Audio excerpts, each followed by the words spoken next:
তারা জাতীয় নির্বাচনের আগে বলেছিল যে যত দ্রুত জাতীয় নির্বাচন দেয়া প্রয়োজন দেশের জন্য, মানুষের সেবার জন্য।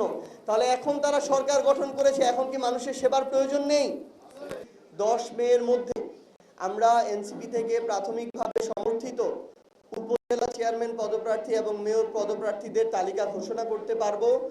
এবং আমরা এ মাসের মধ্যেই আমাদের অঘোষিত যে 7টি সিটি কর্পোরেশন রয়েছে সেই সিটি কর্পোরেশনগুলোতে এনসিপি সমর্থিত মেয়র পদপ্রার্থীদের নামও আমরা ঘোষণা করব।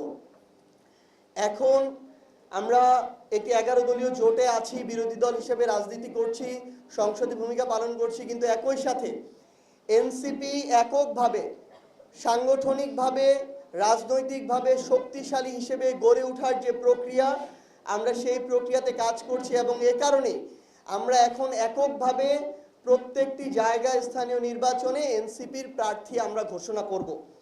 পরবর্তীতে যদি দেশের স্বার্থে, জনগণের স্বার্থে, দীর্ঘমেয়াদী কল্যাণের স্বার্থে আমাদের কোনো স্থানীয় নির্বাচনে জোট করতে হয়, সেটা তখনকার সিদ্ধান্ত। সেখানে যদি এই সিদ্ধান্ত বাস্তবায়ন হয়, কেউ থাকতে পারে, কাউকে উইথড্র করা হতে পারে, কিন্তু এখন পর্যন্ত আমরা এককভাবে আমাদের যে স্থানীয় নির্বাচন সেই নির্বাচনের প্রস্তুতি চালিয়ে যাচ্ছি। এবং আশা করছি খুব স্বল্প সময়ের মধ্যে উপজেলা চেয়ারম্যান, পৌরসভা মেয়র এবং সিটি কর্পোরেশনের মেয়র পদপ্রার্থীদেরকে আমরা এনসিপির পক্ষ থেকে ঘোষণা করতে পারবো। আরেকটি বিষয় আমরা দেখছি যে বিএনপির পক্ষ থেকে বলা হয়েছে, আমরা সোশ্যাল মিডিয়া দেখলাম যে প্রধানমন্ত্রীর মাননীয় তথ্য উপদেষ্টা তিনি তার জায়গা থেকে বললেন যে এবছরের মধ্যে স্থানীয় নির্বাচন দেয়াটা তাদের পক্ষে সম্ভব হবে না। তাদের ভাষ্য অনুযায়ী আমরা যেটা বুঝতে পারছি যে তারা আবার স্থানীয় নির্বাচনকে টালবাহানা করে পিছিয়ে 2027 সালের ডিসেম্বরে নেয়ার পরিকল্পনা করছেন।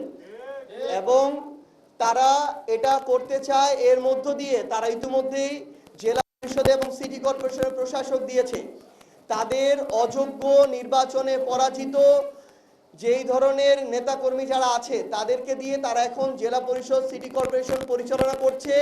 এবং স্থানীয় সরকারের এই গুরুত্বপূর্ণ কেন্দ্রগুলোকে তারা নিজেদের ভাগ বাটোয়ারা আর লুটপাটের, চাঁদাবাজির এক একটা সেক্টর বানানোর চেষ্টা করছে। তারা জাতীয় নির্বাচনের আগে বলেছিল যে যত দ্রুত জাতীয় নির্বাচন দেয়া প্রয়োজন দেশের জন্য, মানুষের সেবার জন্য। তাহলে এখন তারা সরকার গঠন করেছে, এখন কি মানুষের সেবার প্রয়োজন নেই?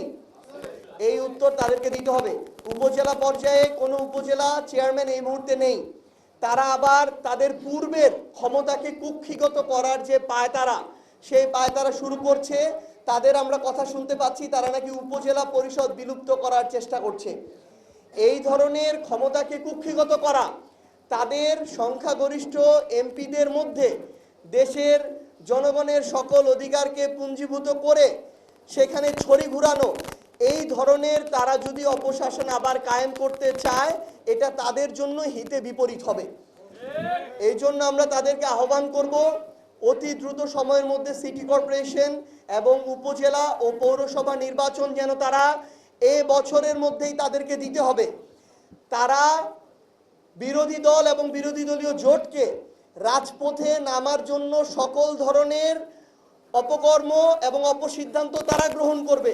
আর আমরা যখন রাজপথে নামি তখন তারা বলে যে আমরা আমাদের জায়গা থেকে নাকি সরকারকে স্থিতিশীল দেখতে চাই না, এই জন্য আমরা 3 মাস যেতে না যেতে রাজপথে নেমে যাচ্ছি। তো আমরা তাদেরকে আহ্বান করব যে বিরোধী দল আমাদের যেন রাজপথে না নামতে হয়, আপনাদেরকে ওই সিদ্ধান্তটা নিতে হবে। এবং স্থানীয় নির্বাচনকে নিয়ে কোনো ধরনের পায়তারা করার সুযোগ নেই। এবছরের ডিসেম্বরের মধ্যেই আমরা সিটি কর্পোরেশন, উপজেলা পরিষদ এবং পৌর মেয়রের যে স্থানীয় নির্বাচন সেই নির্বাচনগুলো দেখতে চাই। এবং সেই অনুযায়ী এই নির্বাচন কমিশন এবং স্থানীয় সরকারকে প্রস্তুতি নিতে হবে।